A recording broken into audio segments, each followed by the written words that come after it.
उसके एक एक उच्चारण किस प्रकार होने चाहिए, क्योंकि हिंदी भाषी प्रांत में हिंदी का सही उच्चारण नहीं कर पाते।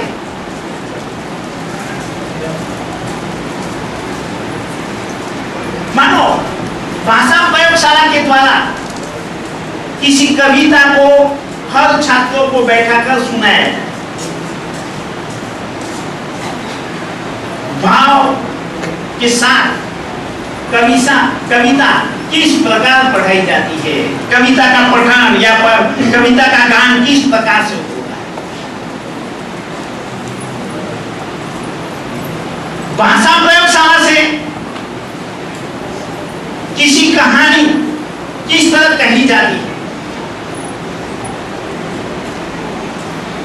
भाषा प्रयोगशाला से कठिन शब्दों का उच्चारण किस प्रकार किया जाता है,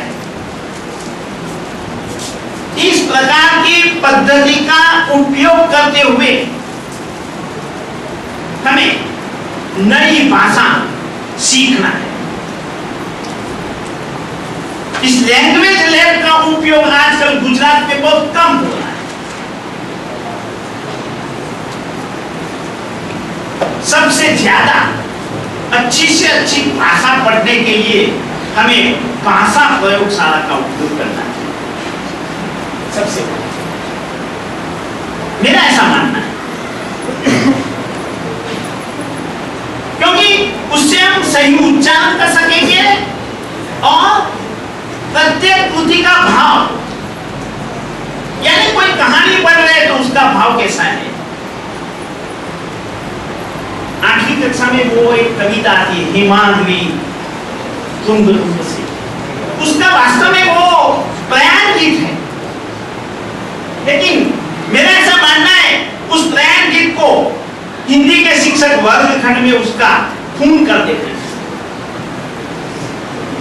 इसलिए इस बार STTI Gandhinagar secondary teacher institute में मैंने उस प्रयाण गीत को किस प्रकार गाया जाए, अच्छे 5 शिक्षक को बुलाकर उसकी एक कैसेट बनाई और फिर STTI के हेड को कहा कि सभी स्कूल में एक कैसेट भेजो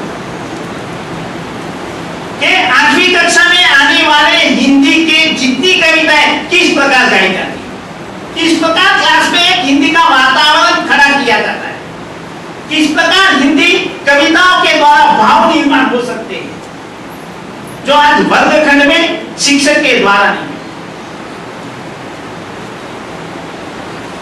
दूसरी नई पद्धति है कंप्यूटर और LCD के द्वारा उपयोग करके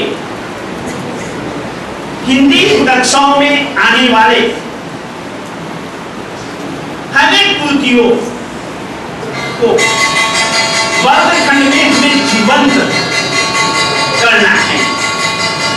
उदाहरण तौर पर भिक्षुक कविता है, तो भिक्षुक कविता जब शिक्षक पढ़ाता है उस समय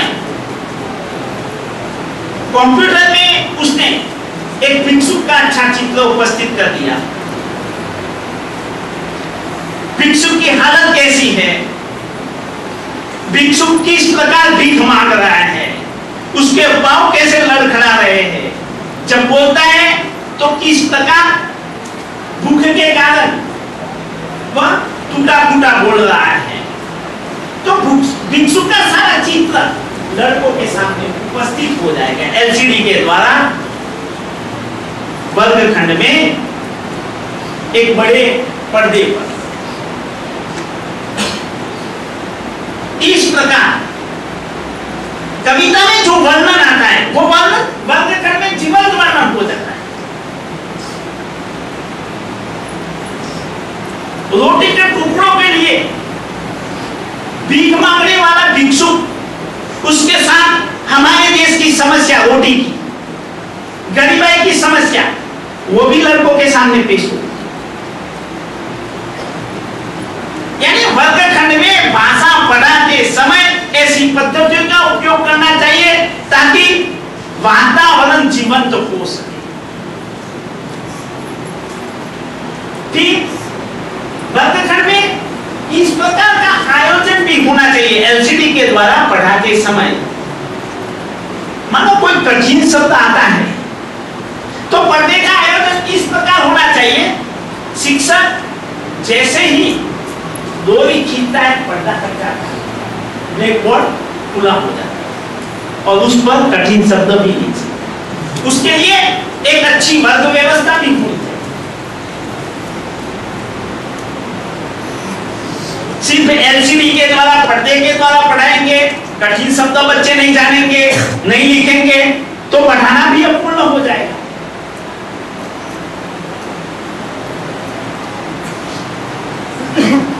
तो ऐसे कठिन शब्दों के अर्थ के साथ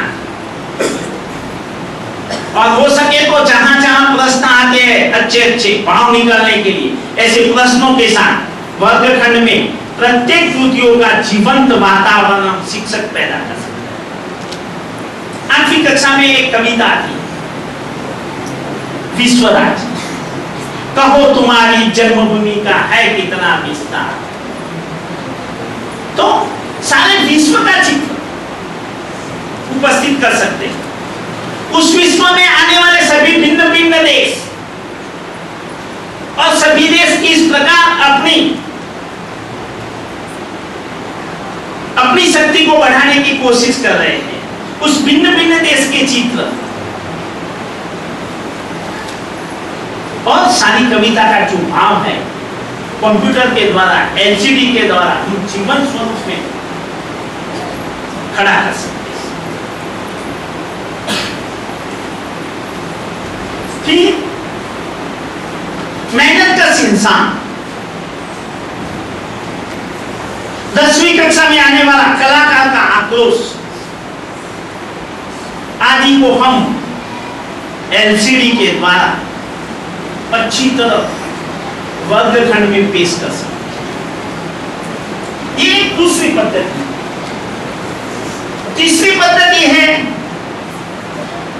हमारे पाठ्य पुस्तक में जितनी भी कहानियां हैं उस कहानियों को हम जीवंत स्वरूप दे सकते हैं पात्रों के साथ। उदाहरण के तौर पर 10वीं कक्षा में एक कहानी है अपनी कमाई। वैसे अपनी कमाई कहानी लेने का आग्रह नहीं, मैं तो कहूंगा मैंने दुराग्रह किया था उस समय जब मैं 10वीं कक्षा का लेखक था। रघुवीर भाई चौधरी, चंद्रकांत भाई मेहता आदि हम साथ में बैठते थे। वो लोग मुझे बताते थे कि स्वामी साहब इतनी छोटी कहानी 10वीं में चल सकती है। मैंने कहा क्यों नहीं चलेगी, उसका भाव तो देखो, कहानी छोटी है, भाव तो कितना बढ़िया है। आजकल हमारे देश में लोग काम चोरी कर रहे हैं, मुफ्त का खाना खा रहे हैं। लोगों में मेहनत, पुरुषार्थ का क्या मतलब है, ये जगाने के लिए यह कहानी रोचक हो सकती है। तो ऐसी कहानियों को हम पात्रों के द्वारा वर्गखंड में जीवंत कर सकते हैं। मानो बच्चा है, कामचोर है, बच्चे का पात्र खड़ा कर दीजिए, पिता का पात्र खड़ा कर दीजिए, फिर माता और बहन का पात्र खड़ा कर दीजिए। और पिता जब पहले दिन कहता है कि जा कुछ कमाना और 2 रुपये कमा कर ले आता है, यानी 2 रुपया उसकी बहन दे देती है। और जब पिता कहता है कि जा 2 रुपया फेंका कुएं में, तो तुरंत फेंक आता है। यानी अपने पसीने से 2 रुपया नहीं कमाया है, इसलिए लड़का तुरंत फेंक आता है। अंतिम दिन जब माँ और बहन चली जाती है और पिता कहता है आज कुछ कमा, और उस समय कितने पुरुषार्थ से, कितनी मेहनत से पसीना बहाकर लड़का 2 आदमी कमा लाता है और पिता कहता है उसे कुएं में फेंका।